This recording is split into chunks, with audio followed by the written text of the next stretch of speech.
Natalia, gracias por estar con nosotros en Parlamento.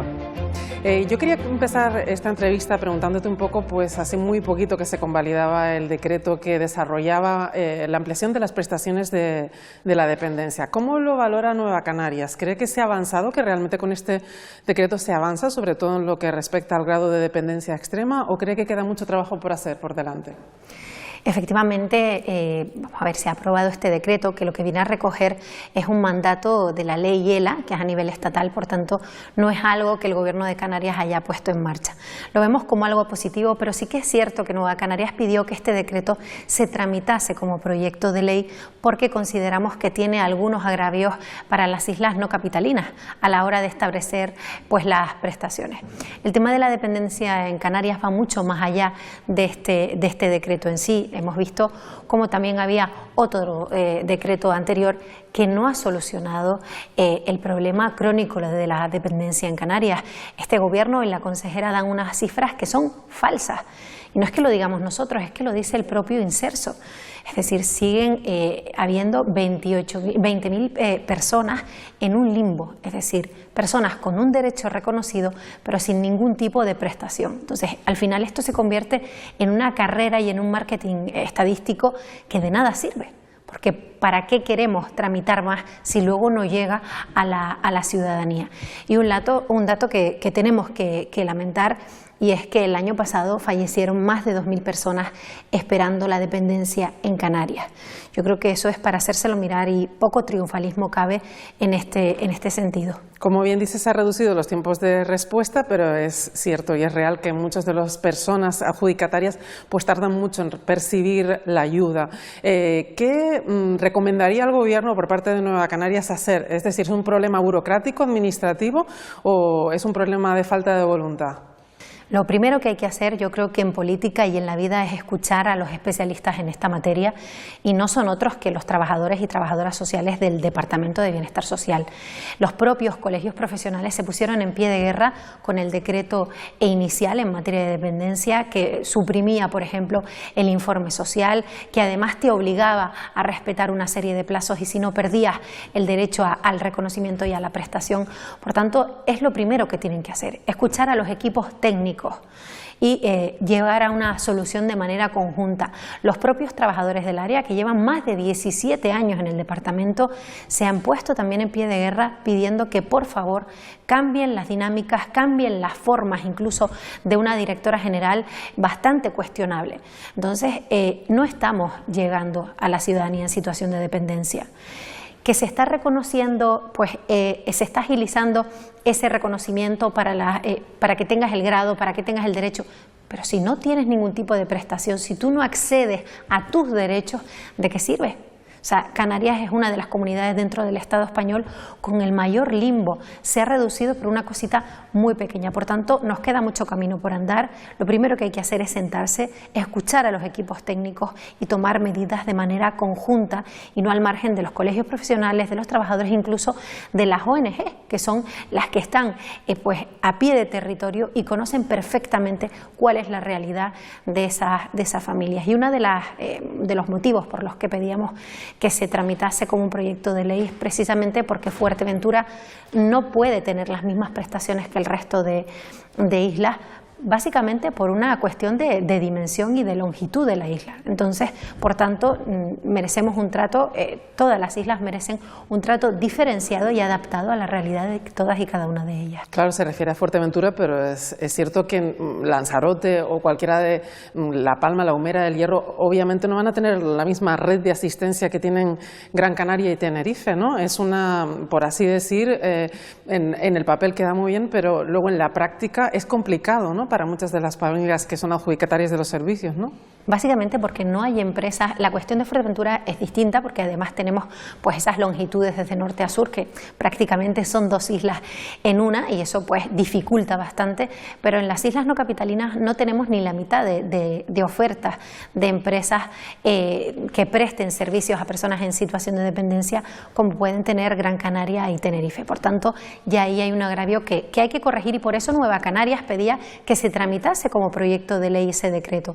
Si verdaderamente hubiese voluntad de ayudar y de solventar esta situación en materia de dependencia, se hubiese hecho. Y sin embargo, los grupos que apoyan al gobierno votaron que no a tramitarlo como ley y poder presentar pues las enmiendas pertinentes.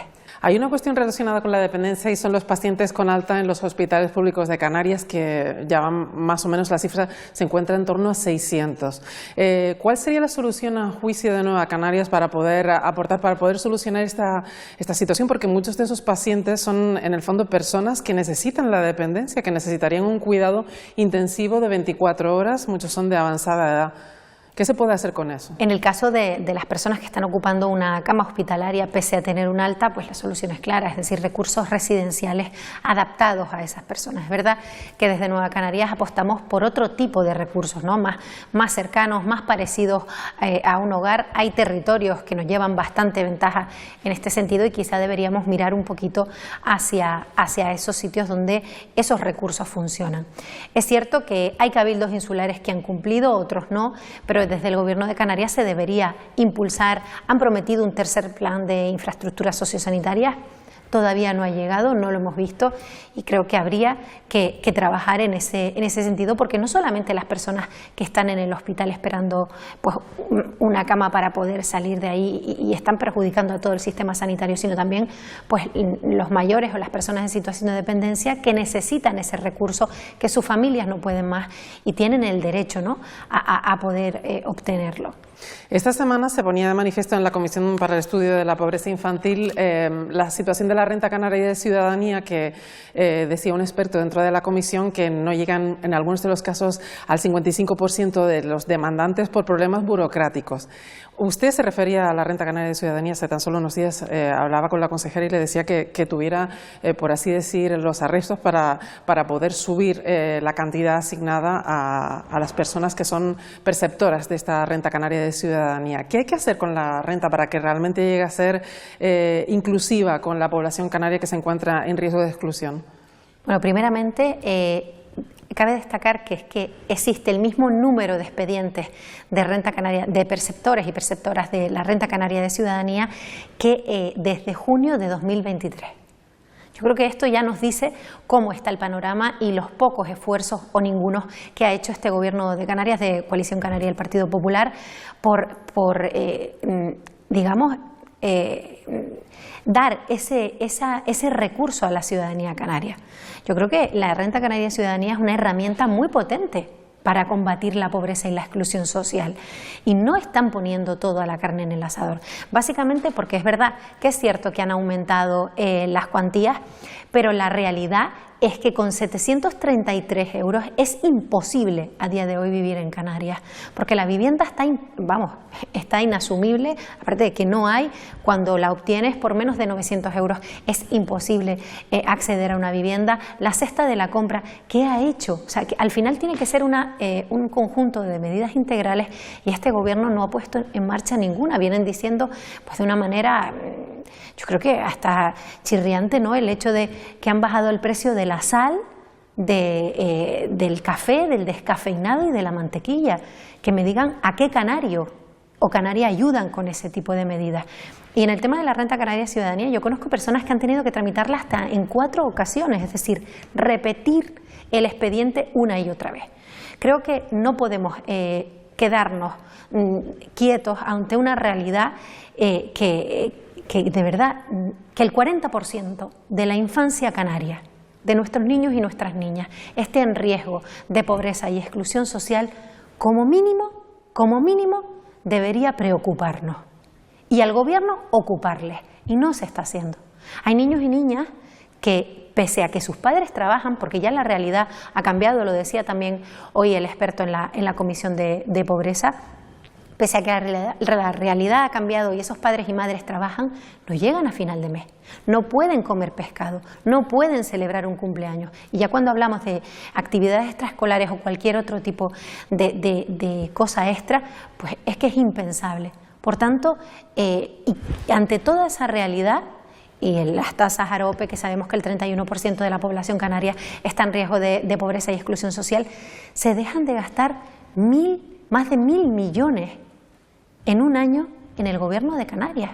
O sea, si yo me pregunto a veces, y ya no como diputada, sino como ciudadana, como canaria, ¿cómo pueden dormir tranquilos? Es inasumible que un gobierno que deje de gastar 1.000 millones de euros tenga unas tasas de pobreza en la infancia como las que tiene Canarias. Por tanto, yo creo que las soluciones deberían implementarse de una vez. Y no solamente el incremento de la renta canaria ciudadanía, que se lo pedíamos a la consejera y bueno, básicamente pues nos mandaba a callar, sino toda una red de medidas de manera integral y tratar el problema desde la raíz, contar con las universidades canarias para investigar cuáles son las causas de la pobreza estructural en Canarias, y eso no se está haciendo como se debe. Y en ese sentido, ya lo has esbozado, pero entiendo que le parece insuficiente el decreto de ayudas aprobado por el Gobierno para paliar los efectos de la guerra. ¿Cree que es insuficiente? ¿Se podría mejorar? Sí, por supuesto. De hecho, desde Nueva Canarias hemos presentado un decreto alternativo si verdaderamente se quiere pues ayudar a la ciudadanía canaria ante este contexto de guerras internacionales. Las medidas deberían ir mucho más allá. Hemos propuesto pues la bonificación del combustible, ayudar a eliminar los sobrecostes en la alimentación en el sector primario, también medidas para aliviar la cesta de la compra, por supuesto una subida extraordinaria a las prestaciones a la renta canaria de ciudadanía, porque insisto, es imposible que una familia pueda hacer frente a la vida diaria con las cuantías que ofrece a día de hoy la ley de la renta canaria de ciudadanía. No está adaptada a la realidad que tenemos. Por tanto, desde Nueva Canarias hemos presentado un conjunto de medidas que van en esa línea y, por supuesto, una vez más el Gobierno ha decidido desestimar nuestras iniciativas, como viene siendo uso y costumbre. En el decreto que ellos anuncian a bombo y platillo, lo decía antes, lo que han hecho para aliviar la cesta de la compra son esas 4 medidas que verdaderamente a mí me parecen un insulto a la ciudadanía de Canarias, pero es que de esos 29 millones de euros el Gobierno de Canarias solo pone 14, y ahí estamos viendo cuál es el compromiso y la voluntad de este Gobierno. Esta semana también se ha puesto de manifiesto en esa comisión de estudio de la pobreza infantil la tasa de abandono escolar, que también se puso de manifiesto hace tan solo unos días en el Pleno del Parlamento y que la reconocía el propio consejero de Educación, muy elevada, ha crecido, y esto, claro, perjudica el ascensor social de muchos de los jóvenes y de los niños canarios, ¿no?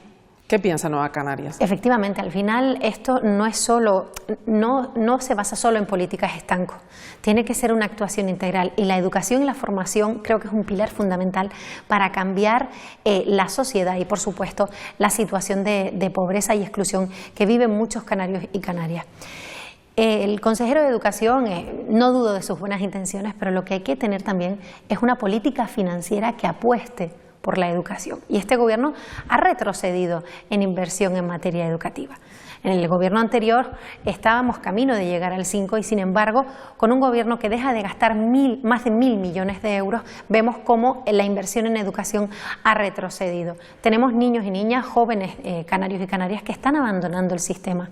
Y eso al final lo que va a producir es que se incremente la pobreza, que se cronifique, y no estamos sabiendo salvar a nuestra juventud o incluso a nuestra infancia.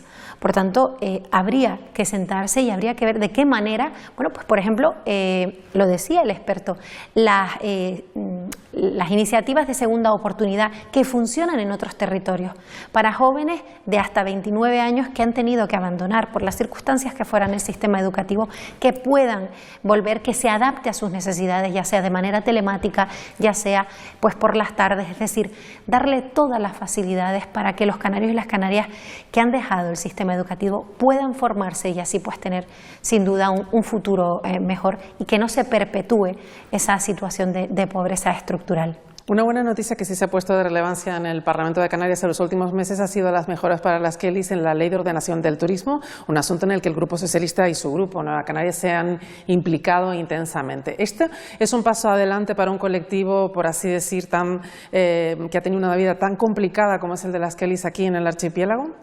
Totalmente, yo creo que es una noticia a celebrar por todos y todas. principalmente por ellas, porque esto no es mérito de ningún grupo político, es mérito de la lucha de esas mujeres que han llevado durante décadas. Es cierto que en Nueva Canarias, en este caso, pues, yo desde que llegué al Parlamento me comprometí personalmente con las Kellys de Canarias, en especial con las Kellys de Fuerteventura y las Kellys Unión Tenerife, para traer su voz al Parlamento de Canarias. Así se hizo y bueno, después de muchas iniciativas y después de un largo camino se logró aprobar pues esa ley que va a permitir mejorar esas condiciones laborales. Yo creo que estamos en un momento de éxito en cuanto a datos macroeconómicos, en cuanto a llegada de turistas, y lo que no puede ser es que quienes son las artífices de ese éxito vivan en las situaciones de precariedad laboral y de sacrificio que tienen nuestras camareras de piso. De verdad, escucharlas muchas veces es realmente desgarrador. Y además ustedes insisten en que el turismo sigue sin incidir a día de hoy en el bienestar social de muchos de los canarios, no deja la riqueza que debería dejar en el archipiélago. Por supuesto, y sí que antes de concluir el tema de las Kellys, Nueva Canarias no tiene representación en las Cortes Generales, al menos de momento. Por tanto, ya que se ha llegado a un consenso que no nació en origen de esa manera, es decir, los grupos que apoyan al gobierno primeramente se opusieron a esas camas elevables y esos carritos motorizados y a la eliminación de los edredones nórdicos. Al final hubo consenso, pero los grupos políticos, los grupos parlamentarios que tienen voz en el Congreso de los Diputados deberían llevar pues que se puedan jubilar de una manera anticipada, tal y como ellas llevan años reclamando. En cuanto al modelo turístico, la realidad la hablábamos hace nada, ¿no? No puede ser que vayamos a las ferias, que yo no digo que esté mal celebrar o festejar las cifras, pero esas cifras tienen que venir acompañadas también de una riqueza para los canarios y canarias. Y es que hay dos Canarias, la que se vende en los stands de Fitur y la realidad de a pie de territorio de esas familias que no llegan a final de mes, que cuando pagan el alquiler, una persona que vive pues en cualquier municipio de Canarias y gana 1.500, 1.600 euros, que puede parecer una cifra, ay, pues mira, no es un mal sueldo. Sí, sí lo es, porque si pagas 900 euros de alquiler, al día siguiente te conviertes en pobre de solemnidad.